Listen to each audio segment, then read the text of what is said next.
avec les prêtres et autres religieux, nous avons intégré que le diable est noir, que Dieu est blanc, que teint clair est meilleur, que nos religions étaient profanes et la manifestation du diable et qu'il fallait s'en éloigner.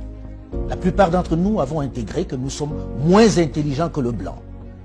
Nos sœurs et nos mamans ont intégré le fait que les perruques, les moumoutes, longues et blanches, étaient plus beaux que leurs cheveux naturels.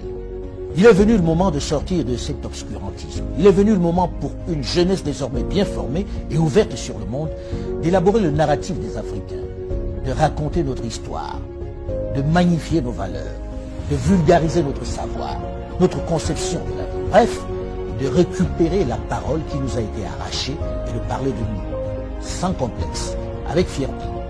C'est pourquoi j'encourage les jeunes à produire autant qu'ils le peuvent, que ce soit dans la littérature, la culture ou dans le domaine de l'audiovisuel. Les programmes sur nos médias doivent ressembler à nous. Ils doivent refléter nos réalités. Nos feuilletons, nos films, nos jeux doivent ressembler à nous. Fini le mimétisme. Dans le même temps, mon travail à l'international m'a permis au fil de toutes ces années de me rendre à l'évidence à quel point notre continent, pourtant si riche en ressources humaines et minières, souffre d'un mal chronique, l'absence de leadership de qualité qui puisse impulser le développement. Pendant longtemps, les diplômés, les cadres se sont trop contentés de gagner leur vie dans de grosses structures, abandonnant trop souvent à des aventuriers, des voyous de tout poil la gestion de notre bien commun. Des politiques sans vergogne qui se sont enrichis, plongeant nos pays dans l'abîme et le chaos. Il devient urgent pour cette jeunesse bien formée, avec de vrais rêves et de réels potentiels, de s'engager en politique pour donner un cap à nos territoires. C'est eux qui doivent mettre un terme à cette pandémie qui fait plus de victimes que le paludisme, Ebola et le Covid-19.